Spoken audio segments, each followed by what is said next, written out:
Kami dari kelompok 1 akan mempresentasikan tentang ancaman upaya dari pengertian ideologi oleh ideologi lain.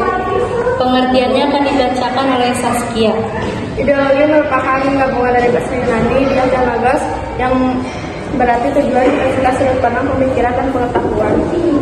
Sementara Pancasila berasal dari bahasa Sanskerta, terdiri dari 2 kata, Panca yang berarti 5 dan Sila yang berarti prinsip atau asas. Dari penjelasan di atas dapat disimpulkan ideologi Pancasila merupakan kumpulan nilai dan norma yang menjadi landasan keyakinan dan cara berpikir untuk mencapai tujuan dengan berdasar kepada 5 Pancasila.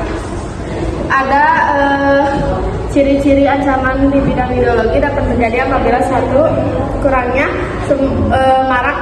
marak terjadi penyebaran ideologi selain Pancasila. 2. Kurangnya sumber daya alam di berbagai daerah. 3. Kondisi politik tidak stabil. 4. Perkembangan ekonomi lambat menyebabkan kurangnya toleransi antar kelompok masyarakat.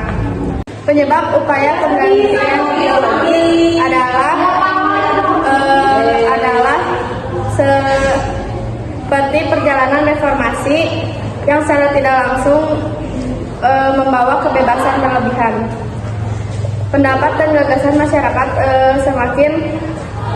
semakin berkembang seiring kebebasan reformasi hingga membuat Pancasila semakin terlupakan. Dan selanjutnya akan dibacakan oleh Haya. Akibat di bidang Hippolytus Burhankam. Di bidang ideologi, 1.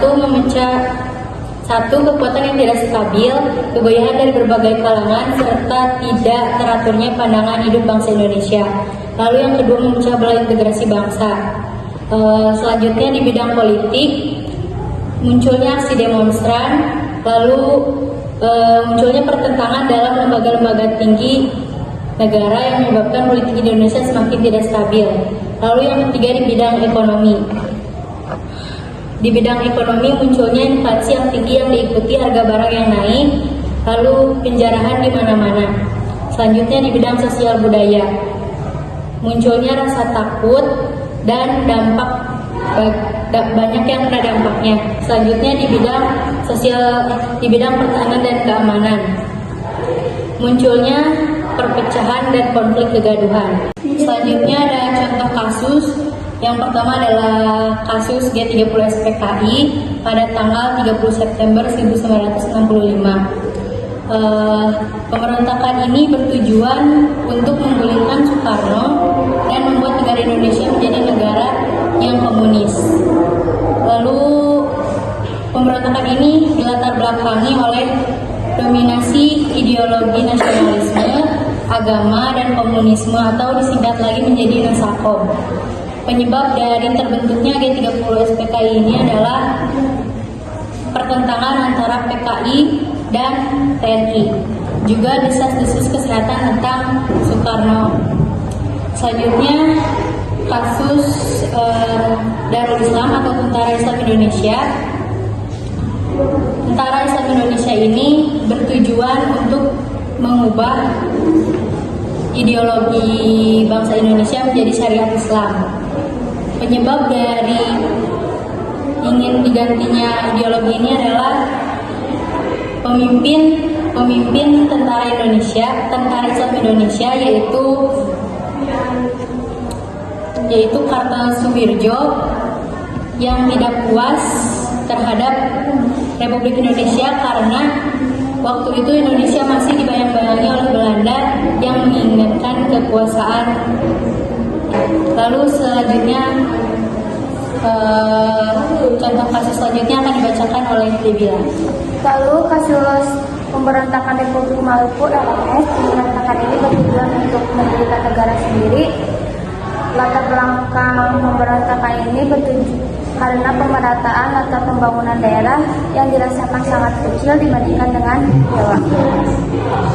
3 kasus ini termasuk ke dalam ancaman strategi ideologi, penanggulangan dan pencegahan strategi atau pencegahan dan penanganan ancaman ideologi, yaitu adalah 1. Memperkuat mental bangsa yang berlandaskan Pancasila. 2. Menanamkan wawasan kebangsaan Pancasila. 3. Strategi konsep perlahanan berlapis. 4. Memberi informasi kepada rakyat. 5. Membentengi diri kepada pemimpin agama. 7. Mempelajari Pancasila. 8. Menangkal ancaman melalui unsur kementerian. Lalu sebagai pelajar harus apa sih? 1. Menemukan rasa nasionalisme pada generasi muda untuk mempelajari kewarganegaraan atau bisa disebut PPKN. 2. Menerapkan paham Pancasila dalam berbagai aktivitas berbangsa dan bernegara. 3. Ikut serta membela dan menjaga keutuhan dalam berbangsa dan bernegara. 4. Ikut dalam kegiatan pembangunan dan kegiatan positif lainnya. Selanjutnya kesimpulan. Kesimpulannya, ideologi Indonesia tidak dapat diganti, itu sudah final dan mutlak. Sekian dari kelompok 1. Terima kasih. Mohon maaf bila ada kesalahan. Wassalamualaikum warahmatullahi wabarakatuh.